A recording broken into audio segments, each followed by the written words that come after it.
بسم اللہ الرحمن الرحیم۔ السلام علیکم۔ ابتدا رب العزت کے نام سے جس نے جان دی جہان دیا، اور درود و سلام محمد و آل محمد پر۔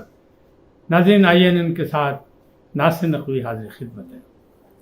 خان اعظم خان عمران خان نیازی ڈٹ گئے۔ وہ کہتے ہیں اسمبلیوں سے استعفے کا فیصلہ بالکل صحیح وقت پر تھا، درست تھا۔ خان صاحب ایک اور بات بھی بڑی بزد ہے۔ عمران خان کہتے ہیں کہ میری ملاقات ہونی چاہیے سپہ سالار سے، لیکن سپہ سالار نے انکار کر دیا۔ خان نے 2 جگہ راستے روکنے کی کوشش کی، لیکن انہیں کیوں ناکامی ہوئی؟ کیا عمران خان اور عاصم اپنا باجوہ قوم سے معافی مانگ سکتے ہیں؟ کوئی حالات ایسے ہو سکتے ہیں کہ نہیں ہو سکتے؟ یہ سارے معاملات جو ہیں آپ کو ڈسکس کروں گا، اور بہت سی چھوٹی چھوٹی خبریں بھی ہیں کہ نواز شریف کی واپسی ناممکن ہو گئی ہے۔ ابھی نہیں، اب تو وہ حج کے لیے جا چکے ہیں، اور بھی بہت سی چیزیں ہیں چھوٹی موٹی، تو وہ ساری باتیں آپ کو آگاہ کروں گا۔ لیکن پہلے آپ سے درخواست، آئیے ان کو سبسکرائب کریں، لائک کریں، گھنٹی کا بٹن دبانا نہ بھولیں، اور اپنے قیمتی رائے کا اظہار کریں۔ عمران خان بزد ہیں کہ سپہ سالار سے ملاقات ہونی چاہیے۔ میں بہت سی باتیں کرنا چاہتا ہوں، لیکن وہ مجھ سے بات نہیں کر رہے۔ تو بہت سے لوگوں نے ان سے سفارش کی، پہلے میں ولاگ میں آپ کو بتا چکا ہوں کہ انہوں نے انکار کر دیا۔ سینئر ریٹائر جرنیلوں نے بھی ملاقات کی، اور ایک ایسے جنرل ریٹائر ملاقات کی جو سپہ سالار تھے۔ ملاقات نہیں کی، انہوں نے فون پہ رابطہ کیا اور انہوں نے کہا جناب جان دو گسا پاجی آفر صاحب، بس کوئی معاملات کو نرم گرم کر کے طے کر لیتے ہیں، کچھ ہو جائے قوم کے اعلیٰ ترین مفاد میں۔ لیکن جناب صاف چھٹی ان کو بھی جواب مل گیا، اور جواب بڑا سخت ملا۔ لیکن اب سپہ سالار کا پہلی بار ٹاکرا ہوا صحافیوں سے، تو انہوں نے زبان کھول دی، انہوں نے کھل کے بات کی۔ صحافیوں نے بھی ان سے بار بار پوچھا کہ کیا عمران خان سے ملاقات ہو سکتی ہے؟ کیا یہ جو سویلین کا جو مقدمے چلائے جا رہے ہیں، ان میں کوئی رعایت ہو سکتی ہے؟ کیا یہ معاملات جو ہیں یہ کیا ہے؟ خاص طور پر 9 مئی کا معاملات جو ہے، اس کو آپ لوگ کہتے ہیں 9/11 ہے یہ پاکستان کا، تو اس پر آپ کی کیا رائے؟ سپہ سالار نے بڑا سخت جواب دیا، انہوں نے کہا کہ جناب 9/11 معافی کسی کو نہیں ہوگی۔ یہاں تک انہوں نے کہا کہ دیکھیں جو قومی تنصیبات پر حملہ ہوا اس کے معاملات اور ہیں، لیکن میں ایک پاکستانی سپاہی ہوں، پاکستانی سپاہیوں کا سردار ہوں، سپہ سالار ہوں، پاکستانی فوج کا، دنیا کی ایک بڑی فوج کا سردار ہوں، لہٰذا ان کے شہداء پر کوئی سودے بازی، کوئی رعایت، کوئی ریلیف ناممکن۔ بلکہ انہوں نے ایک بہت بڑا جملہ کہہ دیا کہ اگر میرا بیٹا اور بیٹی بھی اس میں ملوث پائے جائیں تو ان کو بھی سزا ہوگی، ان کے لیے بھی رعایت نہیں ہوگی۔ ان تو صبح جی ان کی تو ملے گا مسئلہ، حل کس طرح ہوئے گا معاملہ؟ اور پھر جا رہے ہیں عمران خان کا مقدمہ بھی آرمی کورٹ سے۔ اب معاملات یہاں تک اگر پہنچ گئے تو پھر کیا ہوگا؟ وہ جو جرنیل تھے، جو استادوں کے استاد تھے، ان سے بہت سینئر، جو سپہ سالار جس نے فون کیا تھا، کیوں کیا تھا فون؟ اس نے ختیجہ شاہ کے لیے فون کیا تھا، اور بھی بہت سے ہیں۔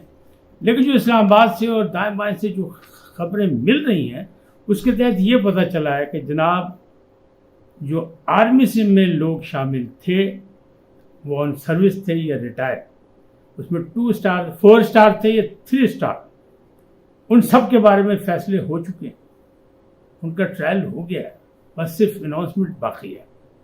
باقی سویلین جو ہے 59، ان کے فیصلے ابھی ہونے باقی ہیں، اور وہ بھی جلد منظر عام پر آ جائیں گے عید کے فوراً بعد۔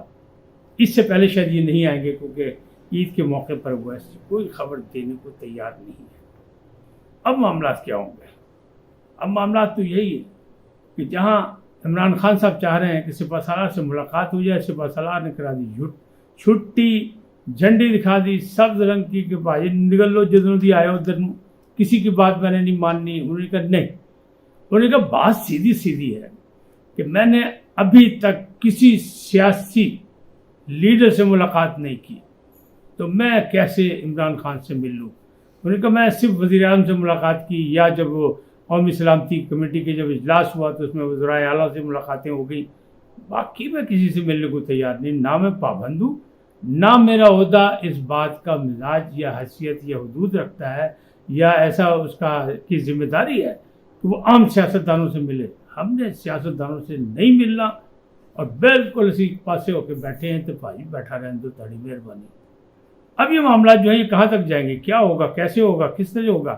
اب معاملات تو گڑبڑ ہیں، لوگ چاہ رہے ہیں کہ جلد از جلد فیصلے ہو جائے اور جلد از جلد باتیں سامنے آنے شروع ہو جائے، لیکن ایسا لگ رہا ہے کہ ابھی نہیں۔ کیوں کہ ابھی تو بہت سی گرفتاریاں باقی ہیں۔ ایک پیغام دیا گیا ہے کہ ڈھونڈو ڈھونڈو کس کو؟ حماد اظہر کو، میاں اسلم اقبال کو۔ کہاں ہے یہ؟ زمین پر ہے یا آسمان پر ہے؟ ایک اور تھا جس کو ڈھونڈنے کا کہا گیا تھا، لیکن اس کو ڈھونڈ لیا اور اداروں نے بتا دیا کہ وہ تو افغانستان میں بیٹھا ہے، اور وہ بھی طالبان سے نکل کے شمالی علاقے میں دوسری جانب چلا گیا، شمالی محاذ پہ کے لوگوں کے ساتھ رابطے میں۔ اسے شک تھا کہ شاید طالبان جو ہے کہیں پاکستان کے حوالے نہ کر دیں۔ وہ کون تھا؟ مراد سعید۔ اب وہ تو نہیں ہے پاکستان، لیکن ان دو کے بارے میں رائے یہی ہے کہ ہمارے دوست میاں اسلم اقبال بھی پاکستان میں ہیں، اور حماد اظہر سابق گورنر پنجاب میاں اظہر کے صاحبزادے وہ بھی پاکستان میں ہیں، اور یہ موسٹ وانٹیڈ ہیں۔ وہ کہتے ہیں کہ اگر ان دو کو پکڑ لیا جائے تو بہت سی چیزیں اور مزید سامنے آئیں گی۔ آرمی چیف نے یقین دہانی کرائی ہے، دیکھیں بے گناہ کو سزا نہیں ملے گی، لیکن گناہ گار کو معافی بھی نہیں ملے گی۔ یہ معاملات تو اس حد تک بگڑ چکے ہیں یا اس حد تک جا چکے ہیں، اس نہج پہ پہنچ گئے ہیں۔ اب صرف معاملہ تھوڑا سا رہ گیا۔ اب سوچیں سمجھیں کہ اس میں ہونے کیا جا رہا ہے اور کیا ہونے والا ہے۔ ہونے والا یہی ہے کہ بھائی اب فیصلے سامنے آئیں گے، کیونکہ 9 مئی کو بالکل نظر انداز نہیں کیا جائے گا، کیونکہ وہ کام جو دشمن نہیں کر سکے وہ اپنوں نے کر دیا۔ پر اگر اپنے ہیں تو وضاحت کریں کہ اپنے ہیں، غلطی ہوئی، معافی ہو گئی۔ اسی طرح میں نے کہا نا کہ ایک اور بات ہے کہ لوگ ایک رائے یہ بھی رکھ رہے ہیں کہ اگر باجوہ صاحب یہ کہہ چکے ہیں، جنرل ریٹائرڈ باجوہ یہ کہہ چکے ہیں، یعنی عاصم منیر صاحب کے پیشرو یہ کہہ چکے ہیں کہ جناب مجھ سے غلطی ہوئی، لیکن کیا اس غلطی کی معافی قوم سے مانگے گئے؟ اسی طرح کہنے والے یہ بھی کہہ رہے ہیں کہ اگر عمران خان ان موجودہ پیچیدہ حالات میں قوم سے معافی مانگ لیں اور وہ ان جہاں جہاں یہ معاملات ہوئے وہاں کہیں وزٹ کرتے ایک سیاستدان کی طرح، جس طرح دوسرے لوگ وہاں آئے، چاہے وہ آرمی کور کمانڈر کا ہو، چاہے وہ آرمی تنصیبات ہوں، چاہے وہ GHQ ہو، اور وہ کہتے کہ میں اپنے لوگوں کے خلاف خود بھی کارروائی کر رہا ہوں، کمیٹی میں نے بنا دی اور میں کروں گا اور آئندہ بھی، اور جو کچھ ہوا اس پہ مجھے ندامت ہے، میری پارٹی کے کارکنوں کی طرف سے ایسا نہیں ہونا چاہیے تھا، چاہے انہیں ولگلایا گیا، چاہے انہیں اکسایا گیا اپنوں کی جانب سے یا کسی اور کی جانب سے۔ وہ لوگ نامعلوم لوگ تھے جنہوں نے ان کو اکسایا یا اپنے تھے جنہوں نے ان کو کہا، لیکن ذرائع یہ کہہ رہے ہیں جناب وہ اپنے تھے، وہ ایجنسیوں کے بندے نہیں تھے جس پر الزام لگایا تھا عمران خان صاحب نے کہ نہیں جی وہ تو ایجنسیوں کے بندے تھے، ہمارے بندوں کو انہوں نے بہکا کے لے گئے جان کے۔ اگر یہ بات صحیح ہوتی تو بہکا کے ایک جگہ لے جاتے، 2 جگہ لے جاتے، لیکن 10 جگہ کیسے لے گئے؟ اور پھر بات یہی ہے کہ اگر ریئیکشن تھا تو ریئیکشن تو پھر وہی ہونا تھا کہ ہر جگہ آگے لگنی چاہیے تھی، اور ماضی میں بھی تحریکیں اسی طرح ہوتی تھی، لیکن ان کا خیال تھا کہ شاید بلکہ ان کو پٹی پڑھائی گئی تھی، جن لوگوں نے یہ کام کیا ان کو یہ کہا گیا تھا کہ آپ لوگ یہ کام کریں، سب معاملات ٹھیک ہیں، فوج کے اندر بغاوت ہو جائے گی اور پھر جناب معاملہ ہو جائے گا ترکی والا، اور جو ترکی والا نہ ہوا تو پھر سری لنکا والا واٹتے پہ ہے نا، وہ تو ہونا ہی ہونا ہے، خانہ جنگی شروع ہو جائے گی، پھر یہ لوگ کیا کریں گے؟ مجبور ہو جائیں گے، دباؤ ان پہ بڑھ جائے گا، لیکن کچھ بھی نہیں ہوا، سب ترکیبیں جو ہیں وہ ضائع ہو گئی اور معاملہ وہ نہیں ہو سکا جو کرنا چاہتے تھے۔ بس یہی غصہ ہے سپاہ سالار کو، اور یہی جو تھا وہ فارمیشن کمانڈر کی جو اجلاس میں فیصلہ ہوا، کور کمانڈروں کے اجلاس میں فیصلہ ہوا، قومی سلامتی کے اجلاس میں فیصلہ ہوا، وہ اسی لیے کہا گیا کہ نہیں، معافی کی گنجائش اس لیے نہیں کہ ایک بڑی فوج کو، ایک بڑے مملکت کو، ایک آئینی اور قانونی مملکت میں اپنی اس کی رٹ کو خراب کرنے کے لیے کوشش کی گئی، بغاوت کرنے کی کوشش کی گئی، اور یہ سمجھے کہ شاید یہاں بھی ترکی کی طرح فوج کو مارنے لگ جائے گی یا عوام فوج کو مارے گی۔ ایسا معاملہ نہیں ہو سکا، نہ ہوا، نہ ہو سکتا ہے۔ لیکن بات وہی ہے کہ یہ کیوں ہوا، کیسے ہوا، کس طرح ہوا. جتنے شواہد مل رہے ہیں، جو کچھ بات ہو رہی ہے وہ وہیں جاتی ہے کہ 98 میں جب آپ نے دھماکے کر لیے، آپ ایٹمی طاقت بن گئے، تو لوگوں میں حسد آ گیا. وہ برداشت نہیں کر رہے کہ ایک بھوکا ننگا ملک، ایک غریب لوگ ایٹمی طاقت بن گئے. تو پاجی نے کوئی قابو نہیں آنے ہے، یہ بھی قابو نہیں آنے تو ایٹمی طاقت بھی قابو نہیں آنی، لہٰذا انہوں کسی نہ کسی طریقے سے قابو کر لو. تو بیچ میں جو پس پردہ ہاتھ ہے وہ یہ ہے. اور عربی چیف کہہ رہے ہیں کہ ہم پس پردہ لوگوں کے ہاتھ بھی توڑیں گے اور ان چہروں کو بے نقاب بھی کریں گے، اور پھر جو کچھ ہوگا وہ سب کے سامنے ہوگا، قوم کو بتائیں گے. اور اس سلسلے میں ایک بہت بڑی پریس کانفرنس بھی عید کے فوراً بعد، ایک آدھ دن پہلے تو اب ٹائم کم رہ گیا ہے، چانسز موجود ہیں، لیکن ایک بڑی پریس کانفرنس ہوگی جس میں ساری چارج شیٹ کھل کے سامنے آ جائے گی کہ اصل بندے کون ہیں، کس نے اکسایا، کس نے یہ پٹی پڑھائی اور کس نے فوج میں بغاوت کرنے کی کوشش کی.